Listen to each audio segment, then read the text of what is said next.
સાવલીના ધારાસભ્ય કેતન ઇનામદાર અને આજે તેમની દીકરીનો જન્મદિવસ.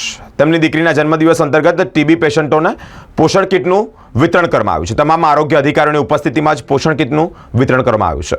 સરકારશ્રીના રાષ્ટ્રીય ક્ષય ઉન્મૂલન કાર્યક્રમ અંતર્ગત દેશમાંથી ટીબી રોગ નાબૂદ કરવાનું એક લક્ષ્ય હોય ત્યારે વડોદરા જિલ્લામાં પણ જિલ્લા પંચાયતના આરોગ્ય વિભાગ દ્વારા જિલ્લામાં સતત કાર્યક્રમ યોજવામાં આવે છે. સાવલી 135 વિધાનસભા મત વિસ્તારના ધારાસભ્ય કેતન ઇનામદાર અને પરિવાર સંચાલિત સ્વર્ગીય મહેન્દ્રભાઈ જસભાઈ ચેરિટેબલ ટ્રસ્ટ દ્વારા સાવલી તાલુકાના પોચા કનોડા ગામના સરકારી દવાખાનામાં તેમની દીકરી વૃંદાલી ઇનામદારના જન્મદિવસ નિમિત્તે ક્ષય મિત્ર બની આરોગ્ય વિભાગના 100 દિવસના ટીબી કેમ્પેનિંગ કાર્યક્રમમાં સાવલી ડેસર તાલુકાના 175 ટીબી દર્દીઓને સારવારની સાથે રોગ પ્રતિકારક શક્તિમાં વધારો થાય અને જલ્દી રોગમુક્ત બને તે માટે પોષણ કીટનું વિતરણ કરાયું હતું. ઇનામદાર પરિવાર દ્વારા સાવલી ડેસર તાલુકાના તમામ 175 દર્દીઓની ક્ષય મિત્ર બની દત્તક લઈ રોગમુક્ત થતા સુધી પ્રતિમાસ પોષણ કીટનું વિતરણ કરશે. હાજરજનોએ જનજાગૃતિ માટે ટીબી મુક્ત ભારત અભિયાનને પૂર્ણ અને સમર્પણની ભાવના થઈ સફળ બનાવવા શપથ પણ લેવડાવ્યા હતા. આ પ્રસંગે જિલ્લા પંચાયતના પ્રમુખ ગાયત્રીબા મૈડા, જિલ્લા આરોગ્ય અધિકારી, જિલ્લા ક્ષય અધિકારી, ડીડીઓ, ટીડીઓ સહિત ઇનામદાર પરિવાર અને સાવલી તાલુકાના ડોક્ટર્સ, સરપંચો તેમજ ભાજપાના કાર્યકર્તાઓ, સરપંચો, હોદ્દેદારો ઉપસ્થિત રહ્યા હતા અને પોષણ કીટનું વિતરણ કરી વૃંદાલી ઇનામદારના જન્મદિવસ નિમિત્તે શુભેચ્છાઓ પણ પાઠવી હતી. આ બધું જ કોઈ પણ વસ્તુ ચૂકવા નથી માંગતા અને હર હંમેશ સરકાર આપણી પાસે છે. ગુજરાત સરકાર હોય કે કેન્દ્ર સરકાર.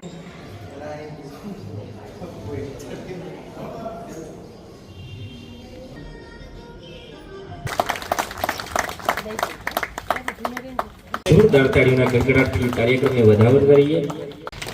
આ જેઓના નામ બોલું છું તે કીટ લેવા માટે સ્ટેજ પર ટીબીના ડરને સમાપ્ત કરીશ. સતર્કતાની તાકાતથી હું ભારતને ટીબી મુક્ત ભારત બનાવવાના યોગદાન આપીશ. ભારત માતા કી.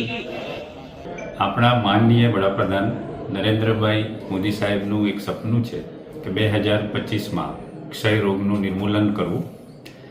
એ બાબતે ક્ષય રોગના જેટલા પણ કેસો છે એને શોધી કાઢવા, એને સારવાર પર મૂકવા અને વ્યવસ્થિત એ સારવાર લે એનું ધ્યાન રાખવું. એ માટે બીજો એક પ્રોગ્રામ પણ છે, પ્રધાનમંત્રી ટીબી મુક્ત ભારત અભિયાન, જે અંતર્ગત ટીબીના જેટલા દર્દીઓ હોય છે તે લોકોને કોઈને કોઈ રીતે મદદ કરવામાં આવે છે. જે લોકો આ ટીબીના દર્દીઓને મદદ કરે છે એમને આપણે નિક્ષય મિત્ર તરીકે ઓળખીએ છીએ. ની એટલે નહીં અને ક્ષય એટલે ક્ષય રોગ, એટલે ક્ષય રોગ ના થવો એના માટે જે મદદ કરે છે એને આપણે નિક્ષય મિત્ર કહીએ છીએ. અને એ અંતર્ગત આજે સાવલી તાલુકાના પોઈચા ગામે, જ્યાં આરોગ્ય કેન્દ્ર છે પોઈચા કનોડા, ત્યાં આગળ એક બહુ જ સારો કાર્યક્રમ થઈ ગયો.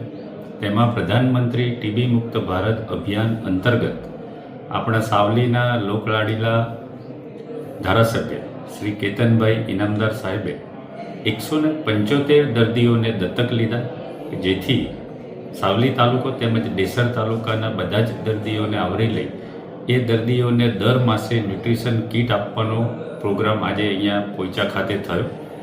જેમાં જ્યાં સુધી દર્દીઓની દવા ચાલુ રહેશે ત્યાં સુધી કેતનભાઈ ઇનામદાર તરફથી એ લોકોને ન્યુટ્રિશન કીટ આપવામાં આવશે. જેના લીધે ન્યુટ્રિશન કીટનો ઉપયોગ દર્દી કરશે તો એ લોકોની રોગ પ્રતિકારક શક્તિમાં ચોક્કસ સુધારો થશે અને એ સુધારો થશે તો એ લોકોને ટીબી રોગમાંથી પણ મુક્તિ મળશે, તેમના શરીરમાં પણ સ્ટેમિના વધશે, બીજા રોગ સામે લડવાની પણ રોગ પ્રતિકારક શક્તિ એમને કામ લાગશે. એટલે આ રીતે આ પ્રોગ્રામ બહુ જ સારી રીતે થયો. અને આજ રોજ એક સારો દિવસ છે કે જે કેતનભાઈ ઇનામદાર સાહેબની સુપુત્રી છે વૃંદાલીબેન, એમનો આજે જન્મદિવસ છે. તો કેતનભાઈ એ દિવસે જ નક્કી કરીને આજે પોઈચા ખાતે વૃંદાલીબેનના જન્મદિવસ નિમિત્તે 175 દર્દીઓને બોલાવીને એમણે એમના હાથે ન્યુટ્રિશન કીટનું વિતરણ કરાવડાવ્યું છે. એ બહુ સારી બાબત છે. આ જે કાર્યક્રમ હતો એમાં કેતનભાઈ ઇનામદાર પોતે, તેમના ધર્મપત્ની, તેમની સુપુત્રી વૃંદાલીબેન તેમજ અમારા વડોદરા જિલ્લાના જિલ્લા વિકાસ અધિકારી મેડમ હિરપરા મેડમ તેમજ જિલ્લા આરોગ્ય અધિકારી મીનાક્ષી મેડમ તેમજ અન્ય મહાનુભાવો હાજર રહી અને આ પ્રોગ્રામને ખૂબ સફળ બનાવ્યો. આપનું નામ? મારું નામ ડૉક્ટર વિપુલ ત્રિવેદી. હું જિલ્લા ક્ષય અધિકારી વડોદરા તરીકે ફરજ બજાવું છું.